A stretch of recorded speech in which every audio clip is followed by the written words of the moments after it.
Brandy's going to demonstrate a barbell bench press. Now this is a pretty technical exercise. So she's going to lie down on the bench with the bar at a comfortable enough height so she can just reach up and grab it without fully extending her elbows or having to reach for that bar.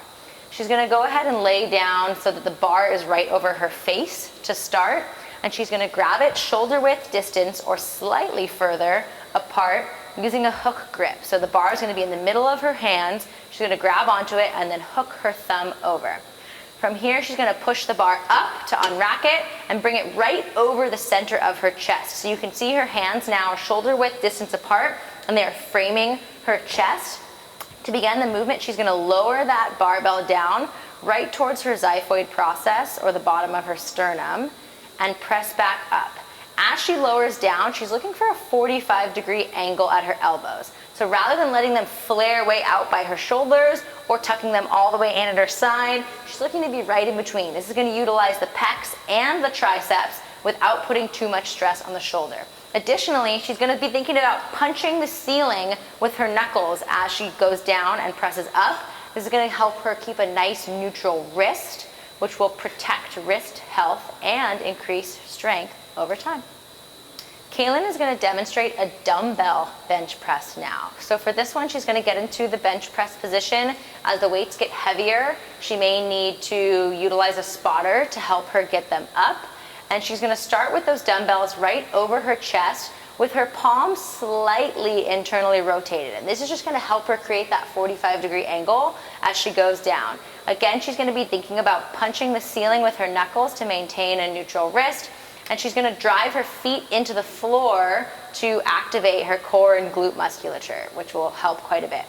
So she's going to lower down, looking for a 45-degree angle with those elbows, just like with your barbell bench press, and then press right back up to the top. Finding that 45-degree angle is going to keep her shoulder in a nice, healthy position, and this will utilize both the pecs and triceps. So this is going to be a TRX push-up, which increases the stability challenge of a regular TRX.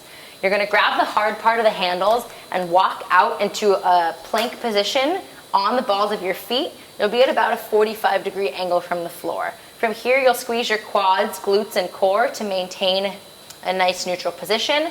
And I like to have the palms turned to about a 45-degree angle. This is going to help your elbows make that 45-degree angle with your body and keep the TRX from rubbing too hard on your shoulders. Again, you're going to lock out that wrist. Think like you're trying to punch somebody. You're going to keep that wrist locked. As you lower yourself down, head stays neutral, arms come back to 45 degrees, and push yourself away. To make this harder, you can walk your feet closer to the wall, becoming more horizontal. To make it easier, you can walk your feet further from the wall, becoming more vertical. I'm going to show you a TRX chest fly. From here, you're probably going to want to walk a little further from the wall because these are challenging. From here, palms are going to be right in front of the chest, facing in towards each other, and you're going to have a soft bend in your elbow throughout. You're going to open up like you're Superman trying to fly. Your arms will come out to the side of your body, maintaining that slight bend in the elbows. And then you're going to bring the palms back together to close. The whole time squeezing your quads, glutes, and core to maintain a nice neutral position. So for the barbell overhead press, you're going to have the barbell set up at about clavicle height, so top of your chest. You're going to walk towards it, and your hands are going to be slightly wider than shoulder width apart, wrapping the palms over and then the thumb around it with a nice hook grip. From here, you're actually going to drive your elbows forward like you're trying to squeeze them together. This should create a nice little platform on the front of your chest and shoulders for the bar to rest on. And then you're going to press up, unracking it. Keep those arms forward, and you're going to stand in a nice sturdy position. Feet shoulder width distance apart. Engage your glutes and core. Before you press up, you're going to tuck your chin slightly and pull your head back. This is going to keep you from popping yourself in the nose. From here, you're just going to drive your arms straight up towards the sky. The barbell should be directly over or slightly forward in front of your head, and you're going to lower back down to your starting position nice and slow. Kaylin is going to demonstrate a dumbbell shoulder press now. She's going to start by standing in an athletic position, slight bend in the knees, core engaged, chest open, and she's gonna bring those arms up to a 90-degree angle at her elbows and then have them slightly forward than her rib cage just to protect her anterior shoulder health. She's gonna lock out those wrists by trying to punch the ceiling with her knuckles, and from here she's just gonna press those dumbbells straight up and lower back down to that starting position. So you can see she's moving nice and smooth and controlled without using any momentum. This is going to target the entire deltoid as well as the triceps, especially eccentrically on the way down. Kaylin's going to demonstrate a dumbbell tricep kickback now.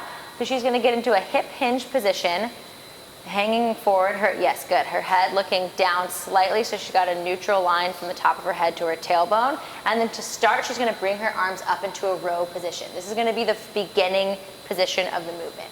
From here, she's gonna straighten her elbows and bend them again. Straighten and bend. So nothing moves here besides the forearm. The only thing that changes angle is the elbow.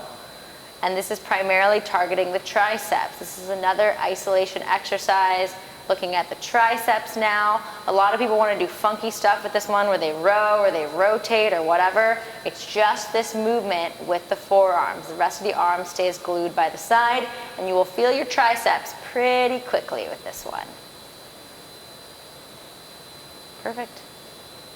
Kaylin's going to show a dumbbell lateral raise now. So she's going to start in that nice athletic stance. Slight bend in the knees, core engaged. She's gonna keep a soft bend in the elbows as she raises those arms up to shoulder height and lowers back down slow and controlled. So this exercise is gonna primarily target the deltoids, especially the medial deltoids. And just be sure to move slow and controlled so you're not utilizing any momentum to complete the movement, and keep that nice soft bend in the elbows. Kaylin's going to demonstrate a dumbbell Skullcrusher now. So she's going to lie supine on a bench with her feet firmly planted on the floor, and the weights are going to be right above her chest, palms facing in. From here, only her elbows are going to bend as she lowers the dumbbells towards her head, hence the name Skullcrusher, and then pushes away. You can see she's keeping nice straight wrists the whole time and fully extending those elbows at the top. Excellent. This exercise primarily targets the triceps. It can be done on a bench like this, or it can also be done using a TRX, doing a TRX Skullcrusher, which is another very challenging alternative. Kaylin's going to show the TRX version of the Skullcrusher now. So she's going to get into what might look like a push-up position to start. She's going to be on the balls of her feet with a nice straight line, but rather than having her hands framing her chest, they're going to be close to one another right in front of her face. From here, she's going to let those elbows bend as she brings her hands towards her head, again, hence the name Skullcrusher, and lowers her body towards her hands. She's doing a great job of maintaining a neutral spine and bringing her whole body with her. A lot of times we'll see people break at the hips here so they can offload some of their body weight, but then they're not getting the full challenge of this very difficult tricep exercise.